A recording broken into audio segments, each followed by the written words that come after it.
माताओं, भाइयों और बहनों, आज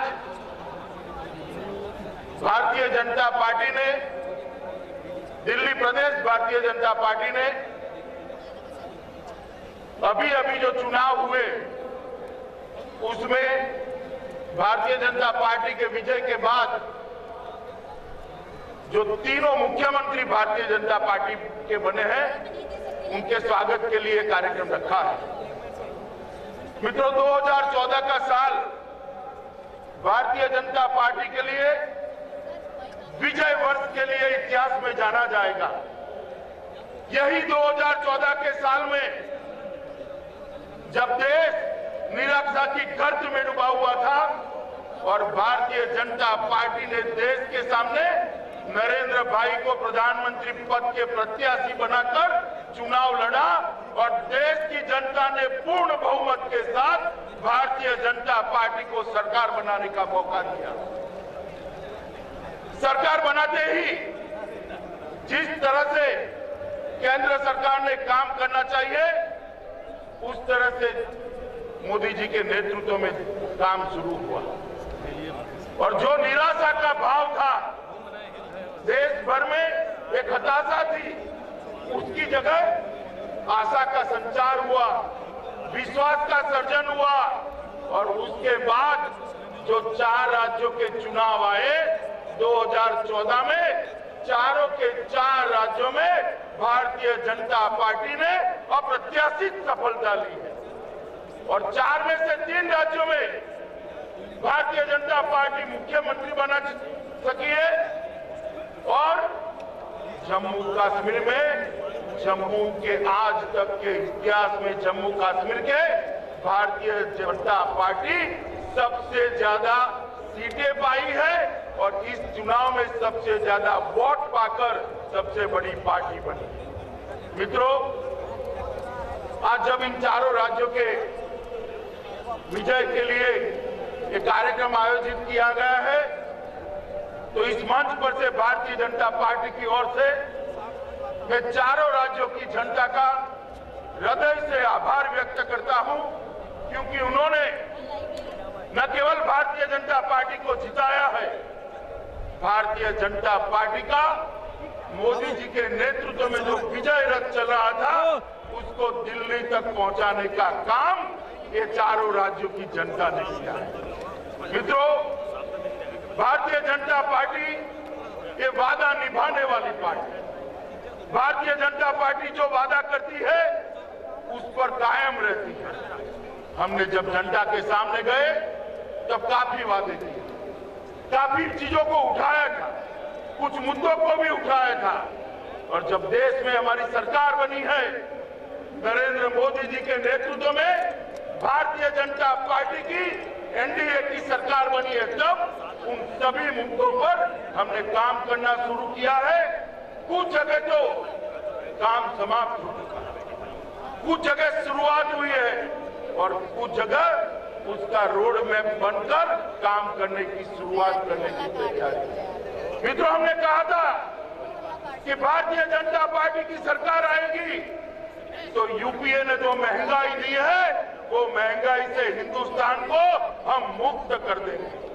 और मैं आपको बड़े हर्ष के साथ बताना चाहता हूं कि 10 साल के यूपीए के शासन में थोक महंगाई का सूचकांक जो 6.7 और 7 के बीच में रहा करता था, भारतीय जनता पार्टी के 6 ही महीने के शासन में वो 0 के आसपास पहुंच चुका है।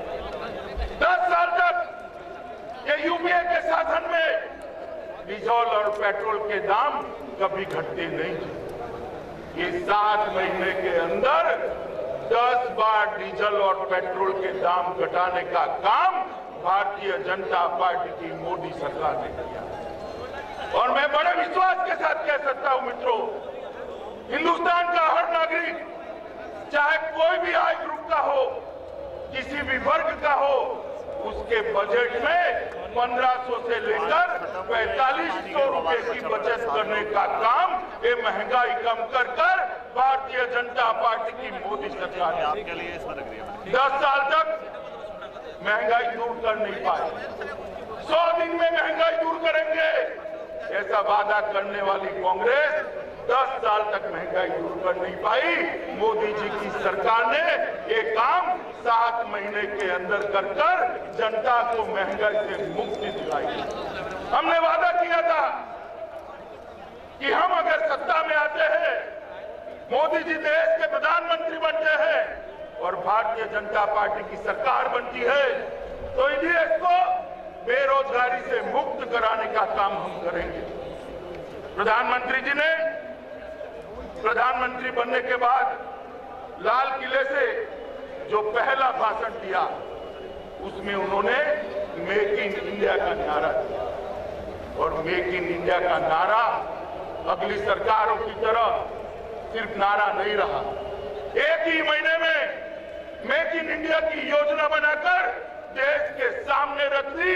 और मुझे कहते हुए बड़ा हर्ष है, मेक इन इंडिया की जो योजना बनी है उसको बहुत अच्छा प्रतिसाद मिल रहा है। मैन्युफैक्चरिंग क्षेत्र में, उत्पादन के क्षेत्र में बढ़ोतरी होते ही देश के अंदर जो बेरोजगार युवा है उसके लिए लाखों करोड़ों रोजगारी का सृजन होने वाला है। इसके साथ ही ये सरकार ने चुनाव के वक्त भारतीय जनता पार्टी ने कहा था कि हम देश में स्किल डेवलपमेंट पर बहुत जोर देंगे। देश के युवाओं को रोजगारी देने के लिए स्किल डेवलपमेंट पर जोर देंगे। इस सरकार ने अपनी रचना होते ही स्किल डेवलपमेंट के लिए एक अलग विभाग, एक मंत्रालय बनाया है और एक फुल टाइम मंत्री स्किल डेवलपमेंट के लिए मोदी सरकार ने बनाया है। मेक इन इंडिया और स्किल डेवलपमेंट का मंत्रालय, ये दोनों के काम अगर इकट्ठा करेंगे तो आने वाले दिनों में भारत के बेरोजगार युवाओं के लिए एक नई शुरुआत होगी। भारतीय जनता पार्टी की सरकार ने कहा था कि अगर हम आएंगे तो सत्ता में आएंगे तो काले धन पर तुरंत कार्यवाही करेंगे। और भारतीय जनता पार्टी के वादे को ये मोदी सरकार ने बखूबी निभाया है। सरकार बनने के बाद पहली जो कैबिनेट हुई उसने पहला प्रस्ताव पारित किया, वो काले धन के खिलाफ एसआईटी बनाने का प्रस्ताव पारित किया। और 1.5 साल से जो 700 से ज्यादा काले धन रखने वाले लोगों के अकाउंट भारत सरकार के पास आकर पड़े थे, उस पर कोई कार्यवाही नहीं होती थी। भारतीय जनता पार्टी की मोदी सरकार ने 2 ही महीने में 700 के 700 नाम एसआईटी को दे दिए, अकाउंट का डिटेल दे दिया और आज एसआईटी उस पर कार्यवाही कर रही है। मित्रों, यहां से भारतीय जनता पार्टी की सरकार नहीं है। ये काले धन का मामला बड़ा कॉम्प्लेक्स मामला है, जटिल मामला है। उसका निपटारा अकेले ही भारत के हाथ में नहीं है। कई अंतर्राष्ट्रीय समझौते, कई अंतर्राष्ट्रीय कानून उसके आड़े आते हैं। मोदी जी जहां जहां विश्व में गए, वैश्विक फोरम में जहां जहां मौका मिला, उन्होंने काले धन के लिए विश्व में आम सहमति बनाने के लिए आवाज उठाई। और आज धीरे धीरे धीरे मोदी जी के इस प्रयास के कारण दुनिया भर में काले धन के लिए आम सहमति बन रही है। मित्रों, अगर ये कानूनी अड़चन दूर हो जाती है तो मैं मानता हूं कि भारतीय जनता पार्टी बहुत जल्द ही जिन्होंने काला धन विदेश में ले गए हैं उन सबको अपने उचित दंड देने में कामयाब हो जाए।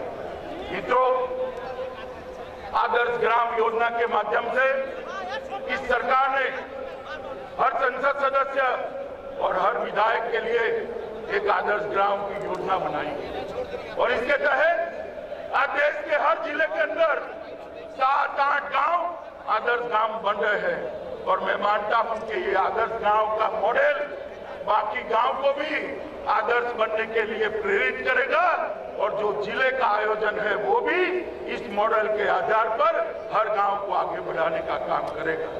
रक्षा क्षेत्र के अंदर 10 साल से यूपीए सरकार ने कोई काम नहीं किया। तीनों सेना की जरूरियातों की आपूर्ति करने में ये यूपीए सरकार विफल रही थी। मोदी सरकार ने 6 ही महीनों के अंदर तीनों सेना की 10 साल की आपूर्ति की चिंता की है।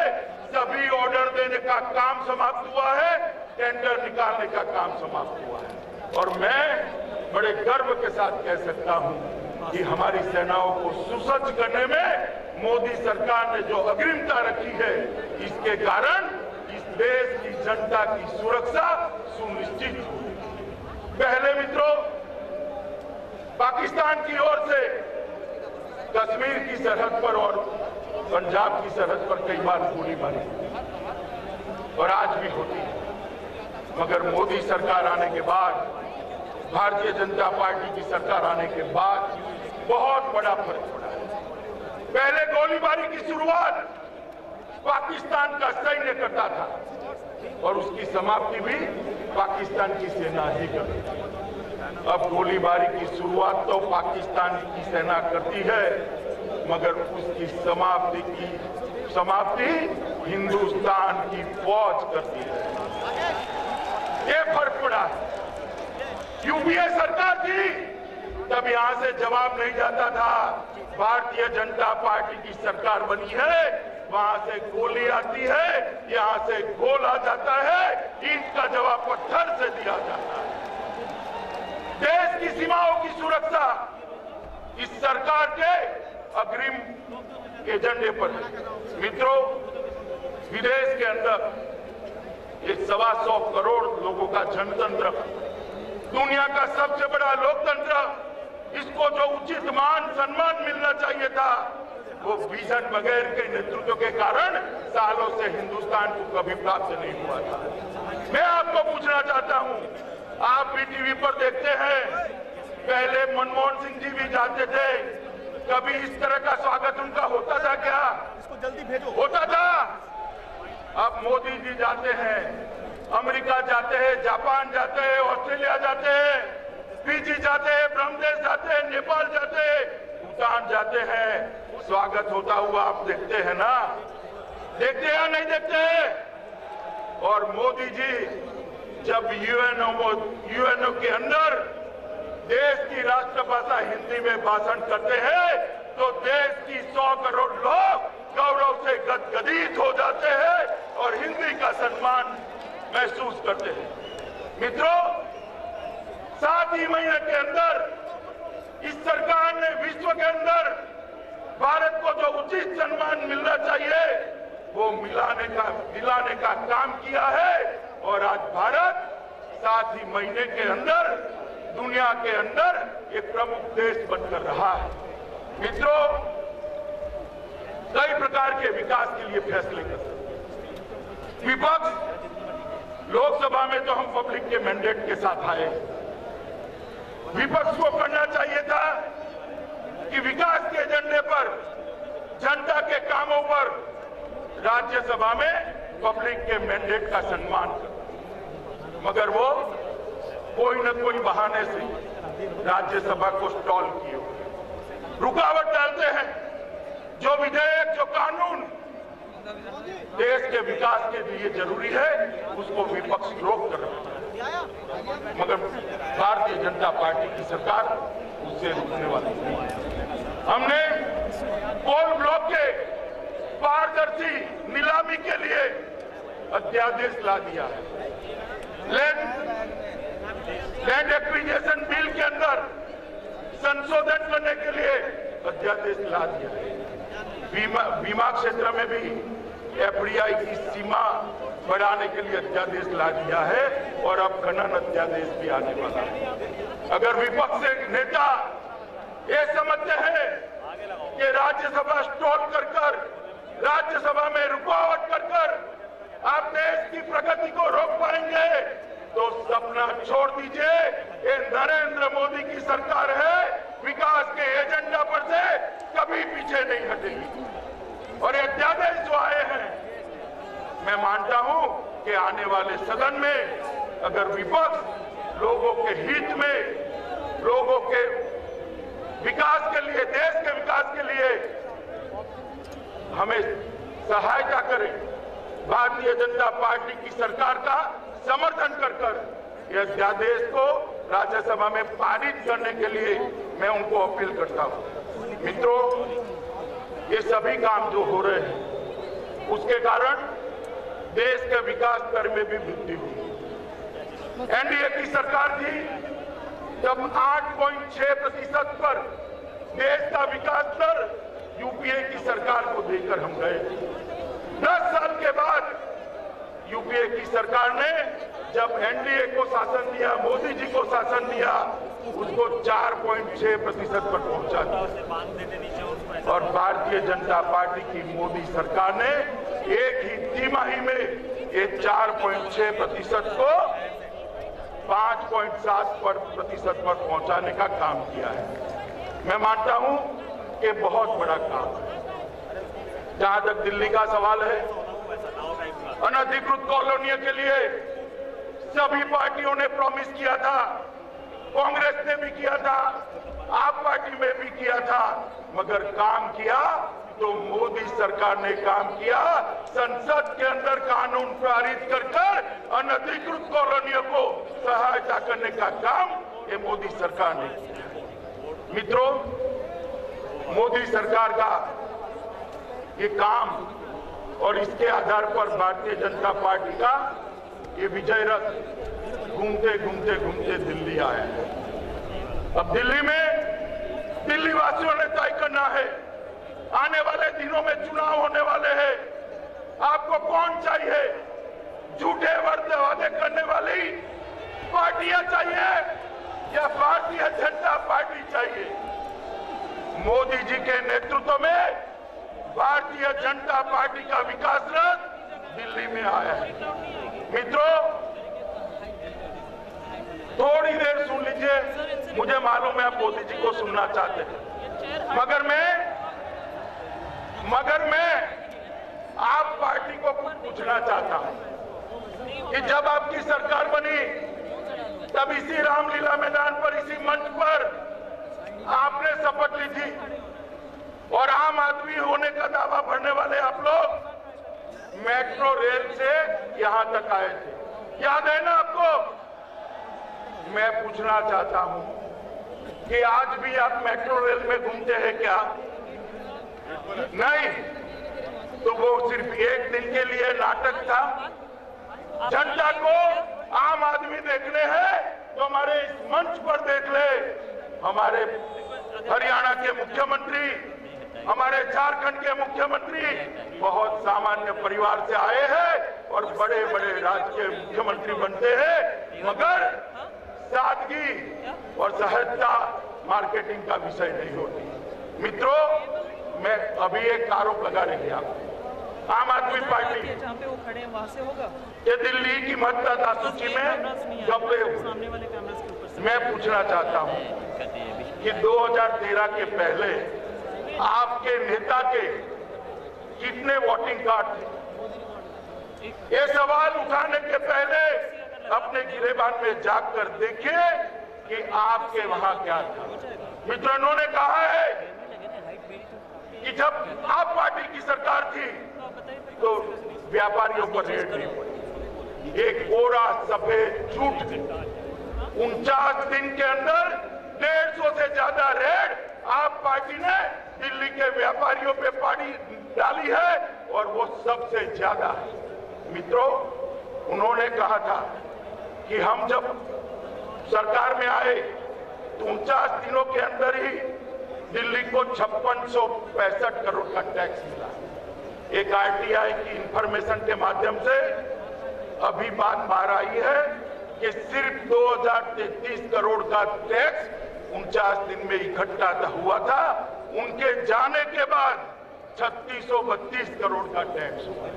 मित्रों, आम आदमी पार्टी 49 दिन में दिल्ली का कितना विकास किया वो तो मालूम नहीं है।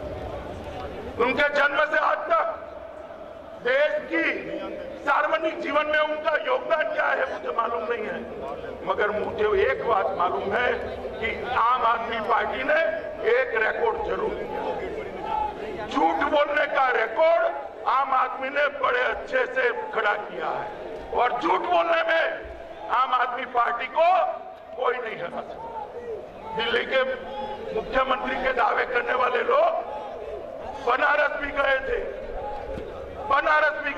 देश के प्रधानमंत्री बनने के लिए। बनारस की जनता ने फैसला कर उनको वापिस भेजा है।